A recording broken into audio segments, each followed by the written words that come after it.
situation, right, how the situation required the circular economy evolved. And that's our first discussion point. And it's a bit different than you might suspect. In fact, it's very different. The circular economy we're talking about is not the first circular economy mankind has experienced. In fact, we had one that preceded it that lasted thousands of years, and it was of scarcity, meaning people literally went from hand to mouth every day of their life, and it was a tough lifestyle. Okay. And then what came along was the Industrial Revolution, making things a lot easier to deal with, started to lift the burdens of all this hard work that we had to deal with on a daily basis, all the struggles for the necessary minimal things to survive. And it started a whole cascading set of innovations that made life easier and easier.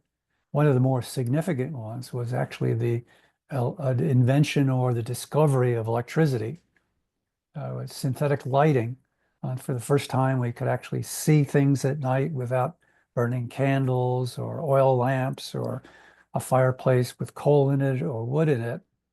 And even though this sounds kind of silly today, but if we go back less than 100 years ago, this is exactly what most people had. They just now had electricity in many parts of the country.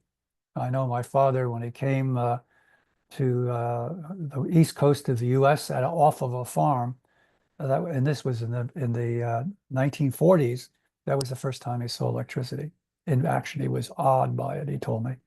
And then we had other innovations, like the development of the combustion engine and the discovery that oil could lubricate, could be turned into fuels. And we didn't understand all the negatives that all this stuff might entail over time, but we got very excited about all these developments. And life became easier with combustion engine. We became more mobile. Instead of a 2-hour trip on horse, we could get there in 20 minutes by car. Then electronics came into play. It started to replace intricate mechanical devices that were always needed fixing and adjustment, etc. And we started with looms, and then we went to vacuum tubes, and then we went to microchips, and suddenly electronics spawned and spread into just about every aspect of our life as it is today. And with it, it was a lot of innovation. Therefore, it meant a lot of obsolescence. So it spread everywhere, and there was rapid obsolescence, which meant we acquired more and more things because the improvement in technology kind of spurred us toward doing that. And then we ran into another development called synthetics, and some of this kind of overlapped, but that is very difficult to portray it in a graphic. Things such as you take a simple cotton shirt, all of a sudden that cotton shirt, which would require ironing if you had to go to a meeting, very difficult to manage, but durable. We had added some other fibers to it that were synthetic, and all of a sudden we had explosion in synthetics. Everything had a synthetic something in them. That made it more difficult for it to become digestible by the environment. For example, plastics. There's so many variants that it's economically very expensive to reclaim plastics today. And then we moved on to an era where we were told that it was good to dispose of things.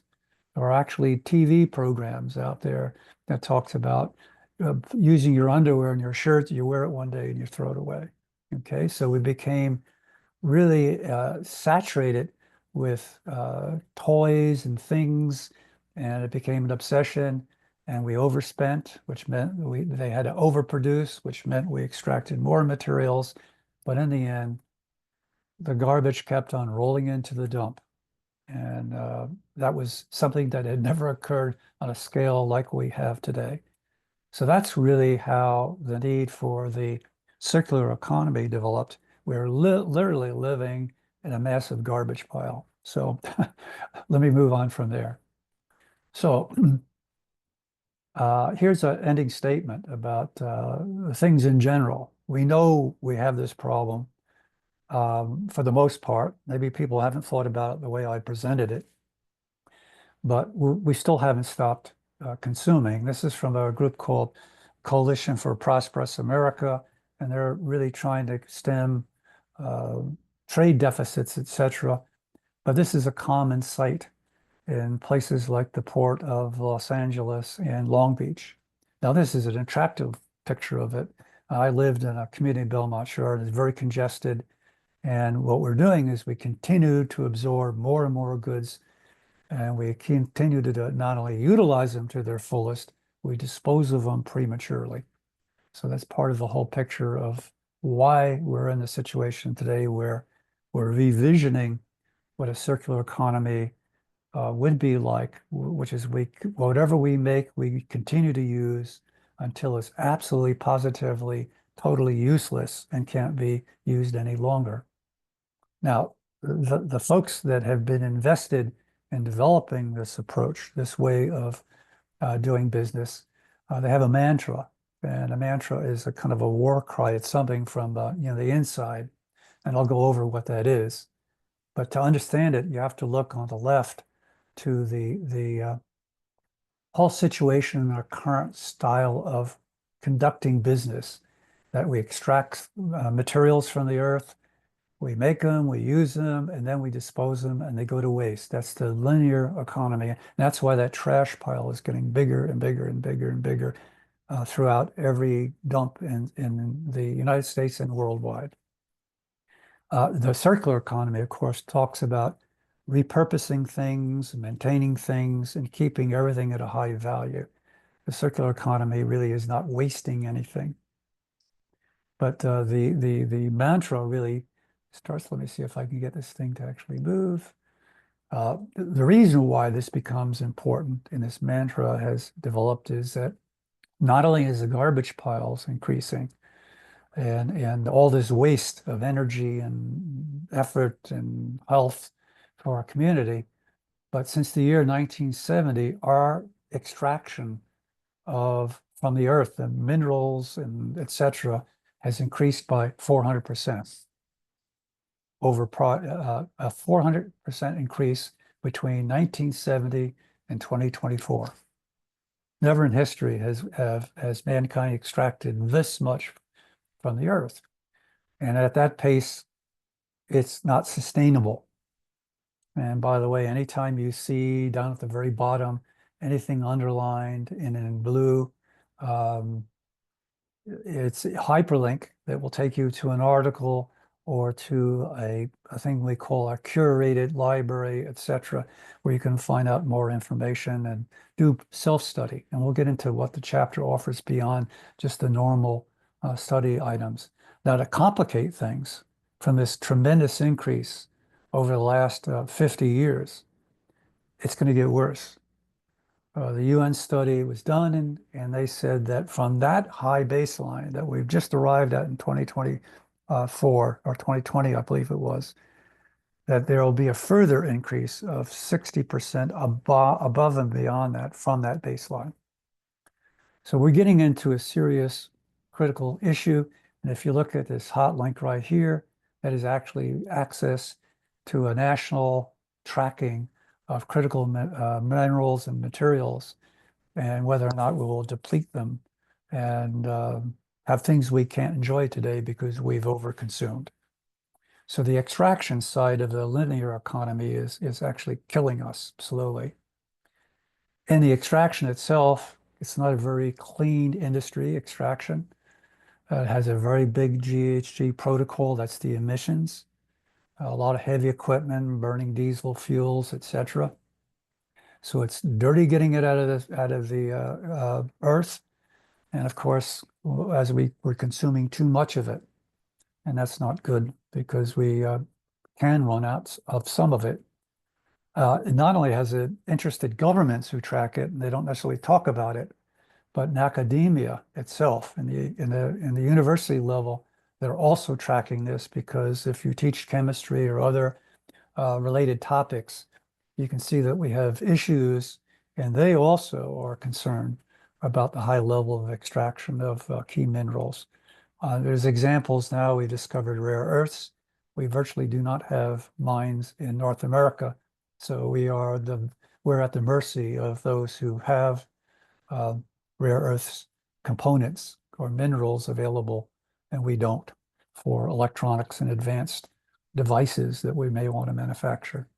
Moving on, there's the GHG side, which is extracting and formulating into alloys, etc. These raw materials or other usable materials. The big GHG profile, which is not good because that's climate warming, but also methane, which is in fact even more powerful and in many ways toxic to the global warming equation. Methane at the early parts of his life is 30 times more powerful from a heat retention standpoint uh, than CO2. And so methane is the garbage or the dump component of all this. So all that stuff that we've become addicted to and manufactured and then put into the dumps creates methane. And it is the largest source, one of the largest sources of man-made methane ever. And this is a report from the EPA and anthropogenic rather. It really means man-made climate. This is the first climate that we've ever influenced. Prior to that, it was natural disasters, etc. That dumps themselves create almost 17% of methane emissions. Again, very powerful, very destructive when it comes to climate warming. And the EPA, by the way, which keeps these records, it does a really great job of record keeping and understanding what's going on in the US. Now, there's another organization called Climate Trace, and they use satellites with AI software with experts. They've actually inventoried the entire globe of GHG emissions, and there's 6 or 7 types of emissions. Some look at 6 and some consider 7. And they discovered in doing that that there was 20% more garbage dumps in the world than was previously known. So this number of 17% may be relatively accurate for the US, but for the rest of the world, apparently, most of that 20% came outside the US. They're even producing more methane than was understood. And really what we get down to is what is that mantra that people who believe in the circular economy really look to, and basically is nothing goes to the dump. That kind of summarizes it all, really, in many ways. It's just how do you avoid this occurring? And that's what we'll explore next. So we'll go on to the new product life cycle philosophy. Remember, in the prior slide, we had the linear where you extract, you make, you sell it, you make it, and you dispose of it, and it goes to the trash. We need one that, in fact, replaces that. And this is what we'll describe. At least a hint of that will be described. There's a lot more to it. This is just an introduction. There's a fairly significant body of knowledge built up over time on circular economy. So what are the high-level goals? And they really are around extending and retaining value, not the item itself, the value of the item, the purpose, the utility of the item, maintaining that.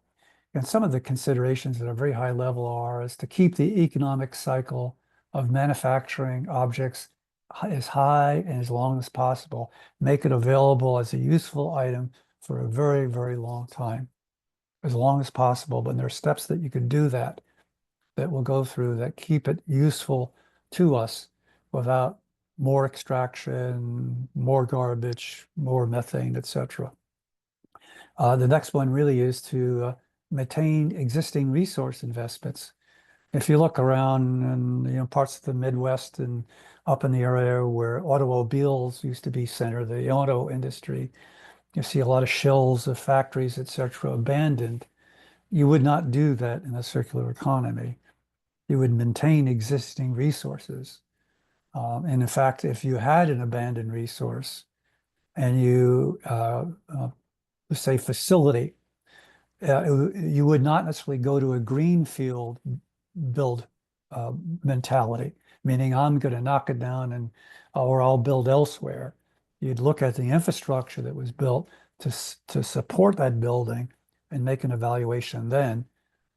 They call it brownfield versus greenfield. Sometimes brownfield is less destructive to the environment, uses less resources and materials, etc. The other high level item would be don't use extracted material. Look to buy recycled, recertified, refurbished materials when possible. Or the output that is garbage to someone that is in fact a valuable resource that can be converted into something useful. So we'll get into that. And if there's a whole production sites around the world that are being constructed where the output of a waste from one company becomes the input to build something for another. And of course, the last one is don't use fossil-based energy sources because we're in a foot race between disturbing climate so much that we might find everywhere we're living today to be unlivable in the future. But those are the high level goals of the circular economy. So how do we minimize raw material extraction? You know, on the right-hand side is take a lot and reduce it. Well, maintain things, preventive maintenance. Preventive maintenance goes on everywhere, but sometimes we ignore it. We have to do it for our bodies on a daily basis. We have to do it for our transportation, for the housing, for our shelter. We have to do it for about everything. So we have to be quite vigorous in maintaining and servicing things and not become negligent or ignore it. Then the next cycle to step would be repairing things instead of just disposing them because they don't work. Go repair them when economically feasible. And by and large, it is always economically feasible to do some level of repair. When that repair sequencing doesn't prove effective, maybe it's just too far worn out the device or whatever the case may be, rebuild or refurbish.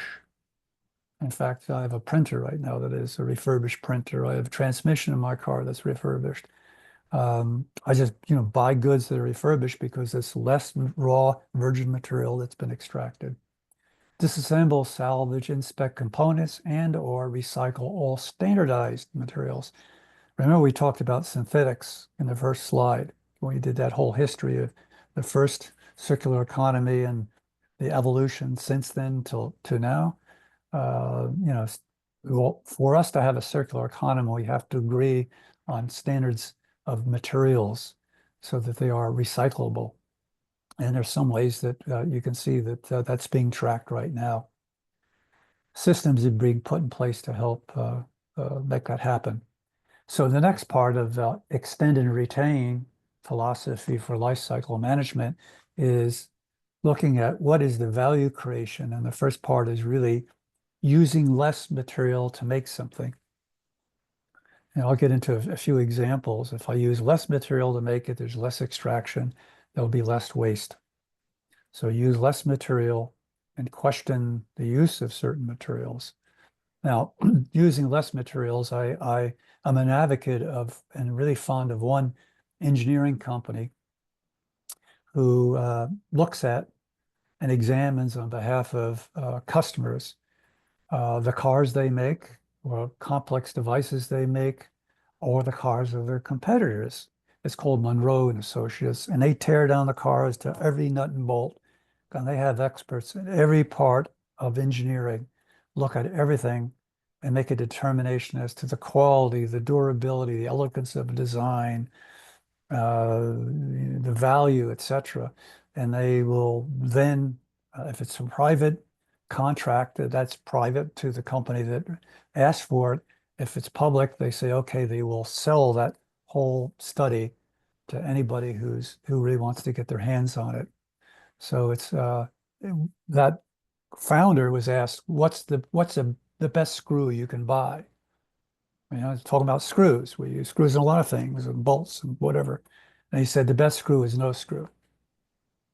You want to produce a product that snaps together, if at all possible, reliably and is durable over time. So anytime you have to use something you don't really need, that's a waste. You don't want that. That's a quality problem waiting to happen because the screw will come loose or this will happen or that. So minimizing materials is important, and that's an example of an attitude toward minimizing all that stuff, not having that unneeded thing there. Cycling longer, that's the next graphic. That is, the consecutive cycles you'd go through would be continue the maintenance, schedule your items, preventive maintenance. Then, if you need a repair, continue to do repairing. After repair, you restart the standard maintenance. If you have to have another repair, and when you get to the point where repairing is not sufficient, it's economically cumbersome and maybe distracting you from getting business done, then you want to go on to rebuilding or refurbishing, which is take the whole thing apart, maintain the good things that exist that won't wear, and replace them with hopefully items made from recycled materials. So the rebuilding or refurbishing, and the last one is repurposing. So here's the next cycle. It's on the lower right-hand side as I look at it. Repurposing them really takes it across industries, and I'll get into examples of that, but there are many things that get repurposed that we don't even think about out there today. And then the last stage of sources of value creation is really recycling materials that have been, they're non-toxic and easy to separate. And we'll get into this thing called the digital product passport in a little bit that explains all of that. Okay, so let's get dive a little bit deeper about all this stuff. And by the way, all this information I extracted from a great resource on circularity, the Ellen MacArthur Foundation. You can find them on the web. They've got all kinds of things that you can access and study. In fact, today, right now, we're at a tipping point when it comes to the circular economy, in that ISO has become engaged in a big way, just published 3 major volumes on circularity, and they're joining forces with the folks who do this high-level planning, science-based targets network. And so big things are going to happen. I think the circular economy movement is going to gather steam. Okay, moving on, minimizing materials.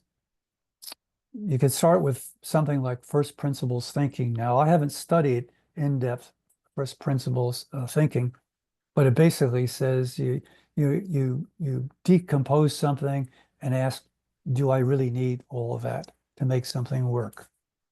Again, it's what's the best screw? Answer from Monroe, no screw at all. Do you really need that? One individual who has taken this to the extreme is the man in the organization that maybe not be popular at the moment, Elon Musk, but SpaceX. They've taken it to heart. And here's an example of them applying that first principles thinking. Is it really necessary?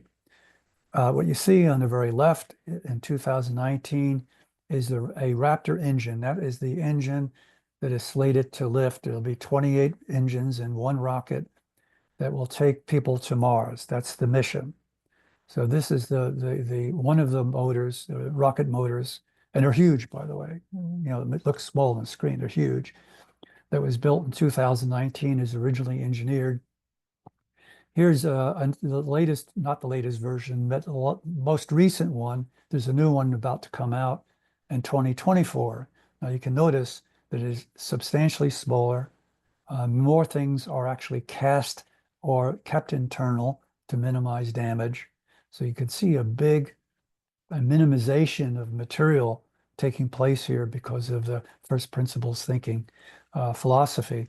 There are other examples, even in things like casting. Here is an aluminum casting made under vacuum, where because it is done under vacuum, the thickness of everything has been diminished significantly.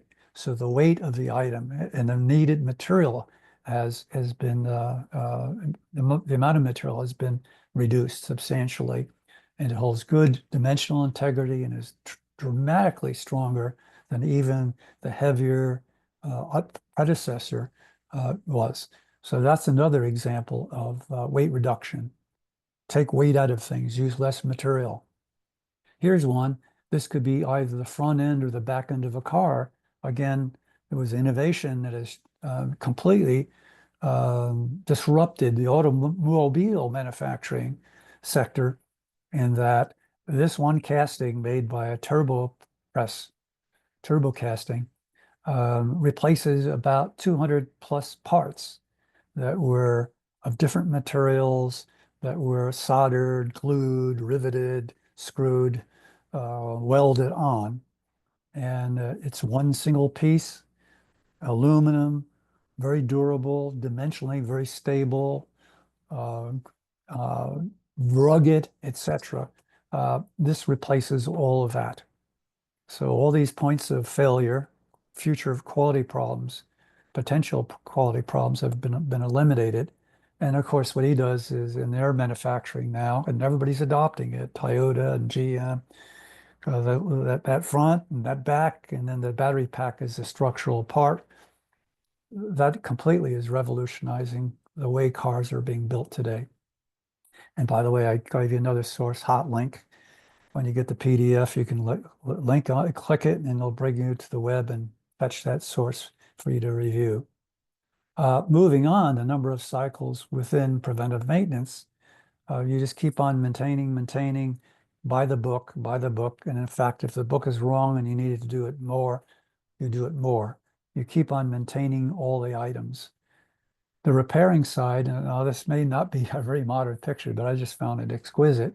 Very, very complicated, intricate machine. Repairing is critical, and this is, of course, one of the challenges of the circular economy.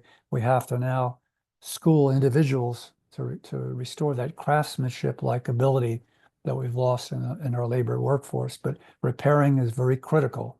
Things have to be repaired. You just don't throw them away. You're throwing away all that material. Refurbishing on the bottom right. I just bought a brand new refurbished printer. As I mentioned earlier, I've had two refurbished transmissions. They last as long as the original. A lot of things get refurbished. Just about every appliance today you can buy can be refurbished. And certain ones, there's an evolution going on where it may not make sense, but very few. And repurposing. Now, I don't know if you're aware of the building of many supercomputers. Well, these supercomputers are nothing more than a collection of dozens and dozens, if not hundreds, of smaller computing processors. And what they do is they put them on racks and they shovel it into a chassis. And they're doing that with in various places today with used automobile power packs for EVs, electronic vehicles.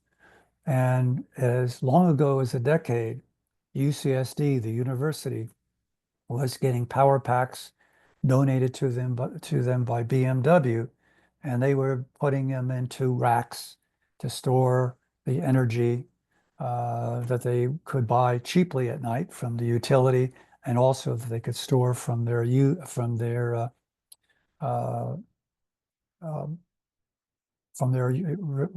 recyclable sunshine. Well, I've forgotten from the UVs.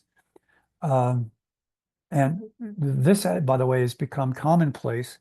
And I know one of the key executives from Tesla actually in an early stage departed and has built a recycling plant of the power packs themselves to go even beyond that. By the way, when a car gets to the point that the power pack or the battery power pack is no longer usable, it still has about 70% of its capacity to store available. So this is where we repurpose it.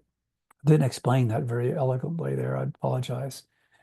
Now, there's a new law in the EU called the R2R, and I won't go over it in detail, and you can read it if you like. And when you get a copy of this on a PDF, you can read it in detail. But basically, this is the most comprehensive law that mandates that people should be able to repair an item.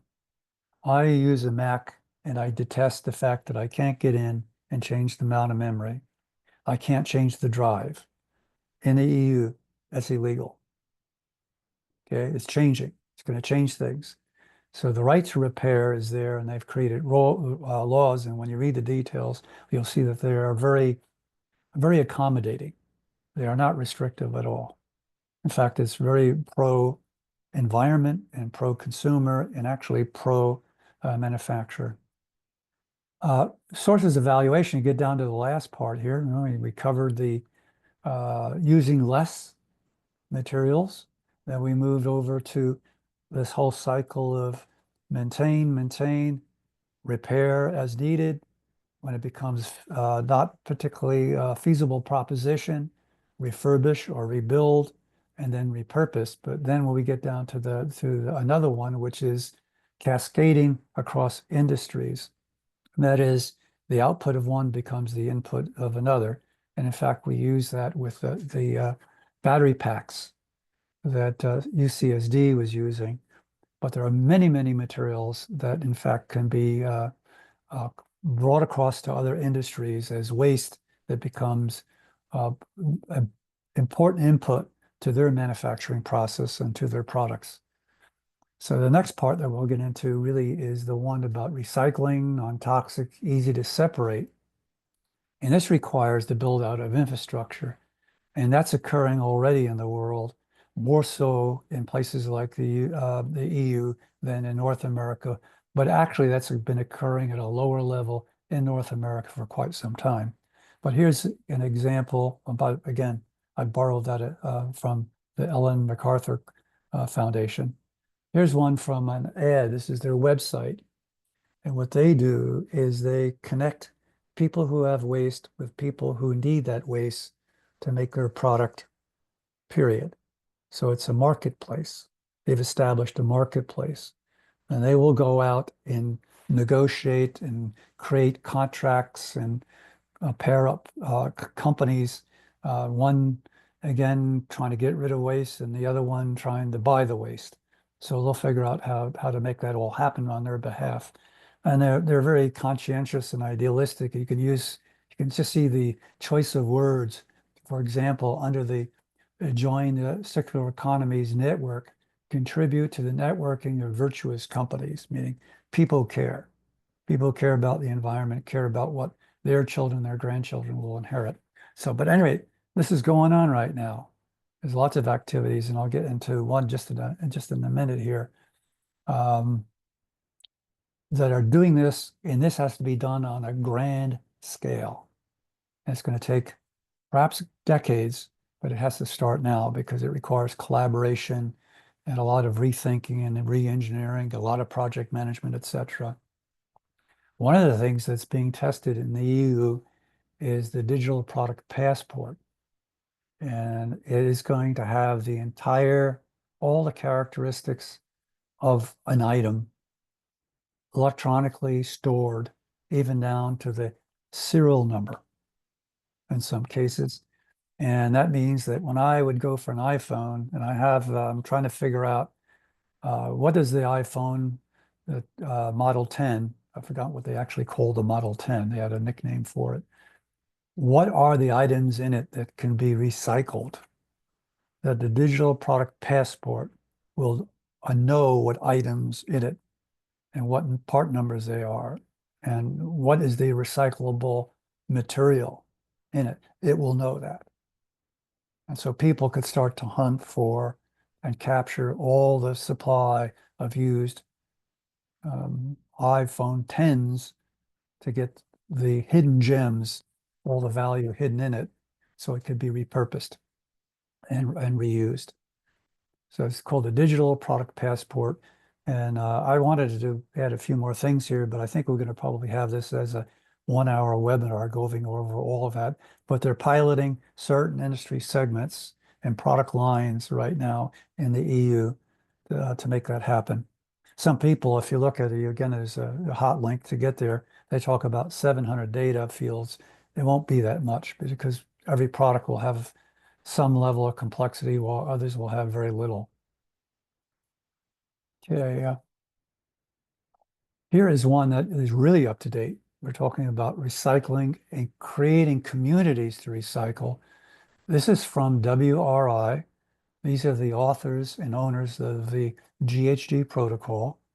They're very active. They're a trusted partner. All these standard makers collaborate together. They're very idealistic, and they're starting a whole activity of focusing on copper and establishing copper salvaging operations and repurposing the copper. And so you can read all of this. I was going to highlight certain parts, but basically they're doing this, looking at the US and the EU and how to get this going. And this is going to be part of their future ongoing efforts in addition to maintaining the GHG protocol. And to the very right, which says hyperlink to registration, when you get your PDF, or if you want to do a search on WRI, unlocking copper, or use some keywords, you can find it earlier, but that'll take you to the registration to join in on that webinar. So this is the disassembly and repurposing. So they're not now trying to get copper, the types of formulations of copper, or if there's any variants at all, get that all established, work out all the rules, and start bump starting centers that will take in and process all of this and make it part of the normal economic cycle. And so they're attacking copper right now. And this is going to be happening across many, many, many different raw materials so that we don't have to extract. Here's another view of circularity. I just gave you one, and there's like a 3R, a 6R. This is a 9. That was from the Ellen MacArthur Foundation earlier.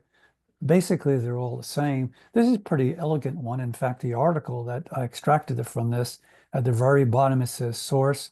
If you click on that hot link, the article they have there is really fantastic. It explains things well. But the difference that they have included in their model is in a design phase. In a design phase where they say an RO refuse, that's what they call it. This holy grail of our strategies that either bans the use of specific materials deemed to be harmful to the planet, etc. So it goes on and talks about, let's make them redundant.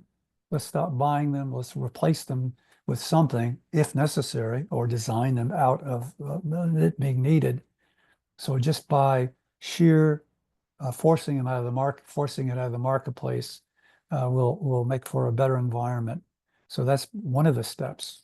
They call it refuse in their interpretation of the circular economy processes. Then they have a rethink, which is just don't think of today's model of consumption as being the holy grail and enduring forever. There'll be a variant that accompanies it, where people buy something, own it, etc. It's a shared economy. You share a car, you share a bike. In Netherlands, bicycles, people don't own them, they share them. So you get a bicycle anywhere you want. There's bicycles there, you ride it, and you leave it at an appropriate depot. It's for you to use because you needed it then. A lot of sharing goes on right now. And for example, people don't buy tuxedos. People don't buy some costumes for parties. They rent it. So there'll be a rental economy. Some organizations are saying, well, battery packs, when they need to be changed out, or you don't have a charging facility or availability, we'll do pack swapping in minutes. So everything has become shared and reused. Very little pristine from virgin material activities will occur. So think about that sharing environment. So far we've covered circular economy's history, how it evolved. We got swept up in this material goods, etc., and overconsumed, and it just became a habit. And the circular economy mantra is nothing goes to the dump. For you to do that, you have to stop extracting and putting more stuff into the pipeline, because you can only have so many goods. You have to reuse the materials. When something becomes unusable, you keep on repurposing them or recycling them or repairing them, etc. And the last one was we saw the ways by way that could be accomplished, just samplings. Again, this is very high level view of the circular economy, not a deep dive. In fact, the ISO has just come out with 3 volumes. They're fairly pricey for an individual, but it's probably for less than $1,000. They try to embody the whole circular economy movement, best practices today. So let's move on to sector and subsector collaboration. Now, the idea about that is that if, oops, let me get back one. I have a tricky. I want to get back to this here. Remember, we said that the GHG protocol today, most companies are worried about their profile for their enterprise that they generate in running it, where they buy their energy, their electricity, how that energy was produced, because they inherit that. And all the things they buy to make their product, they inherit all the carbon from that. So it is of high interest to have the GHG profile or footprint for a part known. Because if you know it, then you can try to find suppliers who can give it to you with a lower footprint, because maybe their facilities are more energy frugal. Maybe they generate their own energy themselves through solar panels, etc., whatever the case may be. Or you have to re-engineer your part so you come up with something that isn't energy intensive, GHG emissions intense. So that's very important. So think about the part level. Then you think about the higher level of planning. That's by sector. This is what the Science-Based Targets Network does. They go to the IPCC, and the IPCC looks at industries themselves and says, you generate this amount of GHG emissions per year for the entire globe, and that's your nut to crack. You've got to reduce that by X%, make up a number, 50% by 2030. And all the companies within that sector in some way will then have to make their contribution to getting that done. It doesn't do any good if 9 out of 10 don't want to do anything and one does. So they're laying the obligation on the sector itself. So let's go look at the Science-Based Targets Initiative, the way they approach it, and look at it, because there was a saying, and this came from a physician that I know, that said, basically, if I have the patient open, I might as well fix everything inside. So if you're trying to get the GHG emission content, the intensity of emissions from a product that you buy out, why not try to actually make it so that everything inside that product or about that product can be either repaired, rebuilt, repurposed, or broken down, and most of the key minerals and stuff repurposed or made available again, a non-virgin form to virgin level quality. So let's go into just the Science-Based Targets Initiative. Now, what I've blocked out here is I'm using their slide in red. It basically says that they're a global body that have a set ambitious emissions reductions according to the latest science. And the latest science really is coming out of that science organization that's part of the UN IPCC, 200 scientists, I mentioned it earlier, etc. And their earliest partners were the CDP, our Carbon Disclosure Project, Golden, throughout the world, highly esteemed as a partner. The UN Global Compact, again, the UN, and WRI, which is the GHG protocols, owners, etc., WWF. So the founding members or partners in this are what I would call blue chip in a sustainability initiative to fight climate change. So SBTN is in good hands.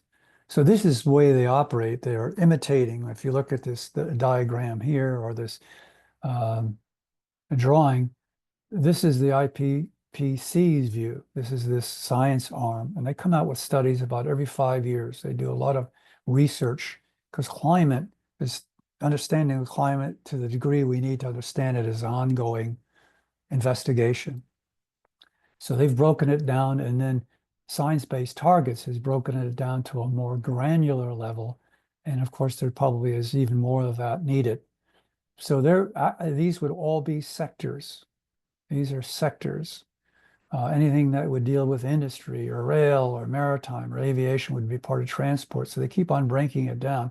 The point is that a collaboration of parties, a cooperation within a sector is how it will achieve the goal, not just one company performing and everybody else ignoring, or a mix of involved or not attentive and not participating. So what they do as an organization, some of it is key because it rolls right over to the circular economy discussion, science-based, looking to the long term. They're there to 2050, when they're doing it in 3 and 5 year increments of planning. Sector pathways and guidance, meaning they recognize that not every sector has the same set of circumstance. There are differences, so they need different guidance, different coaching, different targets. No offsets. Anything, by the way, in dark gray, normally I would say is not a, it's not appropriate. It applies, but it's not as relevant. I should have actually just deleted those. But convergence, whether you're in a sector, convergence means that if there are 5 players at a certain point in time, no matter what their status is, they all have to converge at a certain date with the same level of achievement. If it's a conglomerate that has involvement in a number of sectors, then they use an absolute reduction target every year. So that's just a rule of thumb on progress. All the plans are vetted, meaning that they're scrutinized for integrity and doability. And there's more to this. Let me get to the more side. Regular milestones are established. There are annual reviews. There's an attempt to make it digestible by small to medium-sized companies. Right now, the largest companies are by and large the beneficiary or those participating in the program. Again, ISO is, with their involvement in circular economy guidance, they're now working with and may even be creating things alongside of SBTN. So it's interesting that this collaboration and maybe even competition going hand in hand. Fire brigade thinking is those within the sector helping each other on getting the job done. Net post zero, thinking about what happens. How do I take care of the things left over? And again, step-by-step process, commitment established, etc. So it goes on and on and on. But the point is, there is an existing model that could be adapted from the current effort to reduce carbon emissions and water use, etc. So we get to net zero by the circular economy community. So let's see what happens over time, meaning we don't have to reinvent the wheel. Cost realignment, it's really a 180. What we're going to do is reliance on virgin materials or the cost associated with that. And we're going to shift from material intensive to increased labor intensive activities. Right now, material costs dominate. The material costs dominate the cost equation for most industries. We want to do an economic decoupling between extraction and making product. And there's going to be a sectorial shift where employment will be in 2 different areas versus today. And we'll get into all that detail in just a minute. Here's some of that I was talking about. Increased labor intensive activities. Here would be the kinds of activities that we mean by that. Reduced reliance on virgin materials. Here's the kind of things that would occur because of that on this flipping, the 180-degree side. Shift from materials intensive to service oriented. These are the kinds of things that we mentioned earlier. Product as a service, sharing economies.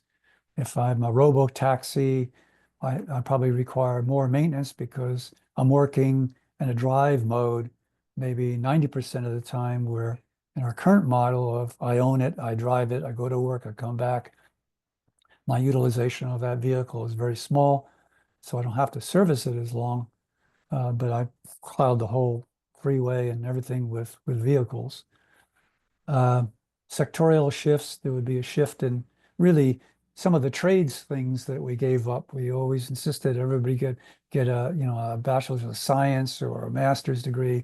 Well, we need to get back to trade schools being incorporated into the educational mix because there'll be servicing, repair, and remanufacturing and repurposing at a level that we haven't enjoyed. Yet we do have what they call MRO models that have been established for a long time, maintenance and repair and overhaul. Military is very big on that. They don't do a lot of wasting of stuff. Economic decoupling, and really want to decouple it from extraction to constantly repurposing, reusing, revitalizing, keeping the value high. So that's the cost realignment. So going to be a shift from one to the other. And the skeptic would say things like, "Well, wait a minute, don't we have labor shortages? The boomers retired. One of those generations, let me see, we're at the Z, we had the X generation, wasn't a particularly big one. The millennials weren't particularly big. The Z is pretty good size, but won't mature yet. So we'll have labor shortages. Well, how do we overcome that? Well, labor could be accommodated by automation. So even though we'll have some shrinkage in workforce, if we repurpose the workforce, we still won't have a problem as long as we invest in innovating at the same level we did to make more and more product that wasn't really needed, that went into the dump. We take that same level of innovation toward making equipment that can get the job done to assist people. That would be useful. So far we've gone over there is a model for building all these different functions throughout the economy and making sure we get there. There is a cost realignment understanding, and there are action items that follow that. And how about GDP changes? I'll just get into that briefly. And it's probably, I shouldn't wander into that, but I think you can see when you really examine the GDP that it really is broken. And there's some excellent webinars coming out of the World Economic Forum on this. So let me get into that. Any questions so far, or is this just going over everybody's head? I hope not. I don't see any question in the chat so far. You don't see any. Okay. Do you understand it, Anna? You're not out of manufacturing, but you're pretty good. Yeah. Trying to follow. Okay, but you can pick up what I'm saying, right? Yes, no? Yes. Oh, okay. Yes. And by the way, every single one of these things warrants a deeper dive. And if we wanted, we could have made this a 3-hour discussion very easily, 4-hour discussion over a course of maybe several meetings. Okay, GDP changes. And why am I saying that? Well, let me move to that part of the discussion. Let's look at GDP, P&L balance sheet, history, and opportunities. And I try to make that little subset of that. Let me get back to, first of all, its origins is during the Second World War. Many people don't understand that the United States was even though it was one big geographic mass, we didn't have an interstate system to connect things, so travel was quite burdensome. And in the wartime, we suddenly needed to know exactly what kind of capacities we had because they were being repurposed for war. So they needed to come up with a formula, and that's where GDP came. And what they looked at really in the formula, what the formula covers is government expenditures, private investments in production, and aggregate consumption. So it's all time, so far it makes sense, right? Looks good, looks good, looks good. But the inventor of that particular model, Kuznets, I hope I pronounced him correctly, stated GDP never should be the single focus of policymaking because there are emissions. He admitted there are emissions, yet we treat it as a be-all and end-all as to the prosperity of a nation and how effective it really is. Okay, but he said, no, no, no, no, no. It's good, but there needs to be additives to it, things added to it. And it's absolutely true. One of them is that there are significant costs excluded in it, and the GDP can be manipulated, and output that constitutes the GDP could be useless, and we'll get into an example of that. So, but there's significant costs excluded, and there was one measure was really highlighted when you get the PDF of this, you'll get down to the bottom here in the World Economic Forum. There's a hyperlink to a brief history of GDP, which is really nice, and it is an audio of it. And then there is, if you're patient and accept cookies, this is coming from the World Forum, and is part of a series called Stakeholder Capitalism. That episode is really telling about some of the things, the disparity that occurs in GDP perceptions. I think it's something like from 1970 to a certain year, 2020, it was like a 40% increase in GDP. But then if you took inflation out of it, it was like a 20%. And we got down to this calculation of mean disparity measure for the individual. It was more than an annual of less than 1%. So you contrast that very well. There's a chart on it. And if you look at that, when you get to look at that, it starts the good stuff in my mind, starts at the 2-minute and 20-second part to the 4-minute and 24-second part. It's powerful. I was trying to figure out how I could trim it and put it in here, but you can't do a lot in 1 hour. Okay, let's move on. Here's someone gaming the system. These are new construction, massive new construction. I'm asking you to picture this in China. If you are of a certain age, you remember about a decade or so ago that China went on a building binge, because housing has always been a problem in China. I went there in year 2000, before they really started to roll, and any dwelling was crowded with people.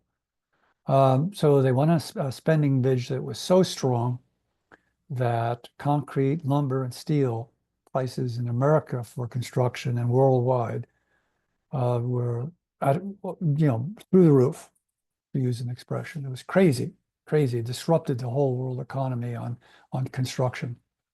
Okay, but here's what's really happened. Okay, oversupply of unsold homes, unfinished projects, and unused land is currently valued at 4.1 trillion in China. They have ghost cities. 4.1 trillion dollars. Completing pre-sold units, and people won't move into them because they thought they would commit and they take all their life savings and buy these units. And they were not, by the way, at California prices, and buy these units, and that they could live off of that income, or they could retire to it. They haven't even taken possession of. And those, but the pre-sold but unfinished, just finishing the job would take $500 billion. More. It's a lot of money. Okay. But because you take a completed item, a work in process, when it's completed, it becomes your GDP. And only when it's destroyed or put into full retirement and torn down do you take the hit on your balance sheet, your GDP balance sheet. So at one point, real estate once accounted for as much as 30% of China's GDP. So it's a house built of cards, pyramid in many respects. So this is one of the fractures in the GDP. Now you look at all the rules, etc., and it looks logical, but you can game the system. and here the system was gamed. It doesn't mean that it's not being gamed in the US or in Europe, but this shows you that there needs to be something more added to this to make it viable as a measure. Okay, excluded costs and measures, remediation of extracted sites costs. I went bananas on this. I've been using a tool called Perplexity that is, it sits on top and it has access to different models that have been built to AI Consortium and R1, et cetera, and it has all of those. And you pick it based on the type of question you want answered. It could be academic, it could be scientific, it could be mathematical, it could be social or whatever. And so it picks the correct model. And then the benefit to me of that tool is it gives citations. So it's just not the AI system making up its mind about something because it had a fantasy or a senior moment. The citations tell you where they extracted that thought from. But in California alone, we have 40,000 uncapped leaking methane, retired or semi-used oil sites, oil extraction sites, pumps. Little ones that go up and down and up and down and up and down. Maybe a bunch of them go up and down, but there's 40,000 sites in which the ownership may be unknown or owners refuse capping them to preclude methane release continuing on. They're spewing out, leaking methane. 40,000 across the United States is an astronomical figure. And I also looked up things like retired coal mines, this, that, and the other. You would be blown away. I could spend an hour just talking about all of that. So the costs are astronomical. They could be cheap in one state and expensive in another. And one of the conclusions and data they pulled up was an estimate of in California being high priced as it is, with a more stringent, and more stringent doesn't mean silly, it means appropriate in my mind often, capping regimen. It would be about 100,000 a site times 400,000 sites. I mean, 40,000 sites. 100,000 per site, 40,000 sites. And we haven't even got to some stuff that will be retired as oil becomes less and less used. And everybody, oil companies or any companies, they just have a good way of scattering and fighting off litigation, et cetera. So underestimating or electing not to recognize natural capital contribution and costs. We'll get into that. Industry-related health degradation costs. And the final one is excessive extraction and resource poor environments. Now, since I've run up against my time limit, I'm just going to flash these next things. It's hard to pace this. So I think all of this requires more. And then also what's missing is the median disposable income. If we had that as a measure from the early 1944 on, I doubt that we would have homelessness like the way we have today in poverty, so, but that's speculation on my part, but it's pretty easy to see the middle class basically disappearing. There's still a fragment left. That's where it's at. Now, here's just, you'll get it when you get to PDF or you look at the recording. I may have to re-record this because we didn't start it. The forest side, fisheries, soil, water resources, reefs, minerals, all of these are Earth's services, natural capital. When we cut down a tree, that tree probably cost the owner of that tree, who probably bought rights for using the land from the government, cheap pennies on a dollar or something really cheap. And when they haven't had to water it, prune it, do anything, they chop it down and turn it into lumber. They haven't really incorporated that price, the true price of that, because that tree was absorbing carbon, and the cost of replacing that tree to absorb carbon, et cetera, is well, it's quite high. So costs have been omitted, deleted intentionally. That's my argument, even though it's, maybe to some people it wasn't obvious. There's nothing free. These natural capital services are very important.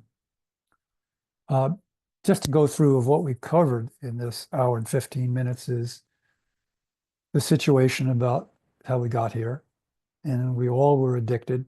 I'm an enthusiast of sport cars and motorcycles. And I remember 20 years ago, there was a cap people were wearing, hung around with, and said, "He who dies with the most toys wins." So we've all been guilty of that, but we have all overconsumed some point or another. There is a mantra, and it's pretty simple. Nothing goes to the dump. If nothing goes to the dump, how do you keep it from going to the dump? And that is where you start to deploy the new product lifecycle design.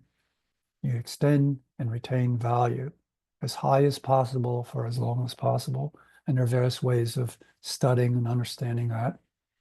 Looks like the only best way to approach something this dramatic of a change, although models exist today that it does work, MRO, and there are organizations that have put together um, sites. In fact, if I had to redo this and I had 2 hours, I would have added a lot of stuff talking about the synergy of building a facility where the output of one feeds its neighbor automatically. But there's sector collaboration, subsector collaboration needed. You see there's a webinar coming up about how to deal with copper and make that a common way of doing business, buying reclaimed copper and reclaiming copper. A cost realignment that really is necessary, some hard look at GDP, because basically the GDP in the United States is pretty much flatlined, and it basically has flatlined for decades for the individual consumer. And GDP changes, we talked about that. And what I'd like to do is just give you a brief look at the kinds of things that we offer. And this is our architecture. And if I go up to the very top here, we have a short 6-hour course. And of course, anybody who would watch that would perhaps have an hour exposure to some key concept, but then they could go over to the webinars and get another hour of exposure, taught a different way perhaps, and then go to the curated self-study section and do a deep dive and do independent reading 24/7. You can see it's available free. There is a longer version that is differs in personality and texture, etc. It's a long orientation course, more toward the way ASCM likes things to be taught, enhanced by Sandy, who's part of the attendees tonight. Does a great job. And of course, our hope is that eventually we will have arrangements made so we can direct people to those who can give everybody a deep dive in many of the areas that we talked about. Remember that graphic with all the relationships and studies and GDP protocol, that whole network?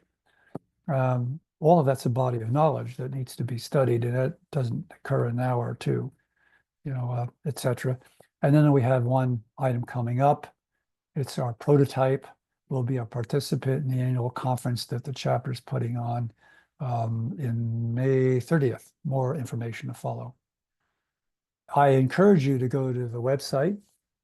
If you go to the ASCM San Diego website, up in the header, you'll see sustainability. When you drop it down, you'll see this. This is the home page. This is events page. This is bios of the team, and this is curated. And then the recordings, all the recordings, there's about 25 recordings or more there. This is going to be recorded. We admitted part of it, so I may have to privately do a session and post it. And I highlighted it here. Sandy is the custodian of the curated section. All those pictures, all those graphics represent a different body of knowledge or a different topic. And you can see I've put in box, in the bold box, curated or the circular economy. And so all that's accessible. You just go in, and if you have insomnia at 2 in the evening and you don't have anything better to do, or it's a Saturday or Sunday and you're bored and you want to exercise the brain cells, you just go to the website and go to the go to the curated section or go to the webinar recordings and learn at your own pace. And we keep on adding to this. It gets bigger and bigger every month. Sandy does a great job of cataloging.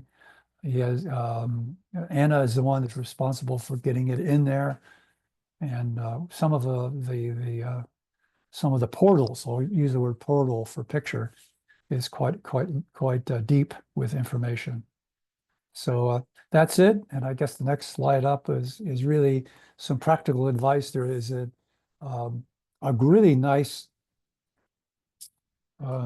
weekly e-newsletter that comes out of the Los Angeles Times, and I'll name it. And this is one of the editors or authors in that weekly blog. And it says, she said, if global warming can feel all-consuming, overwhelming, and impossible to do anything about, the next point is, I advise you to staying calm, keep informed, and be focused on your contribution to solving the problem. And there's a young lady, Haley Smith, from the Los Angeles Times. And I think it's actually called Boiling Point. You can subscribe to it. It's free. It covers Southern California, basically, and California in general. Very focused and well done. So it's free. You go to the LA Times and search around for Boiling Point. You don't have to be a subscriber for them to send you emails with all these finely written, up-to-date progress reports about what's going on.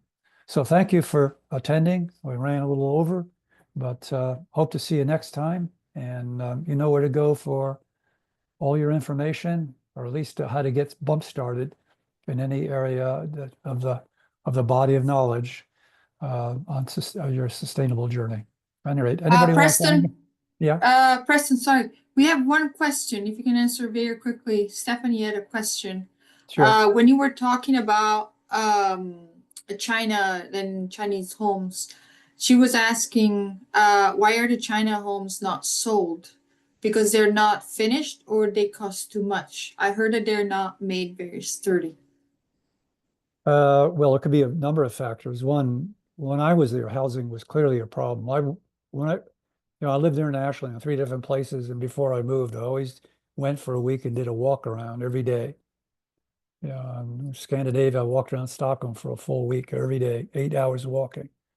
You can tell. And every place I walked, even though I was on the most prestigious area with a highest valued a hotel, when I walked into the innards of the place, the city, the real place where people lived, every time you saw a terrace, every time you saw a balcony, every time you saw anything, it was crowded.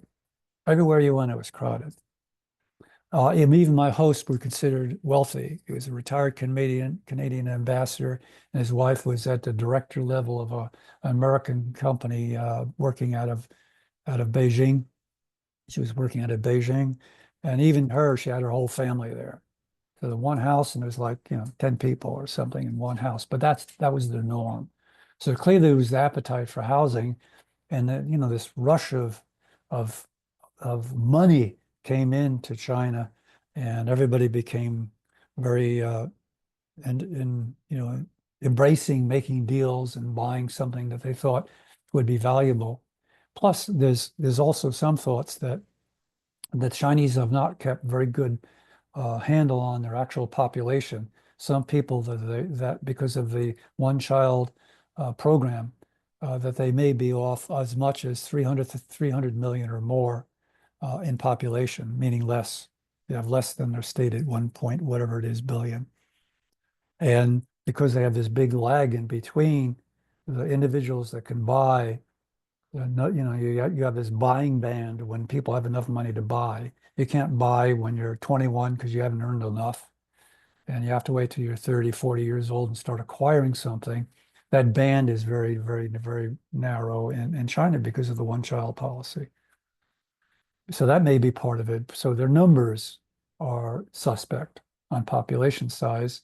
And in fact, it was pushed by regional governments, the national government, I don't want to be, please don't consider me anti-China, but no one knows really whether the books in China are really the books. As a matter of fact, we don't even know whether the books in the United States are really, really what's going on. But we try to make an effort at understanding whether they're real or not.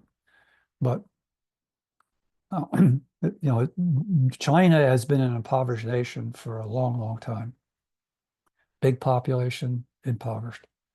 And so all this wealth, they went out there. There are probably more millionaires in China.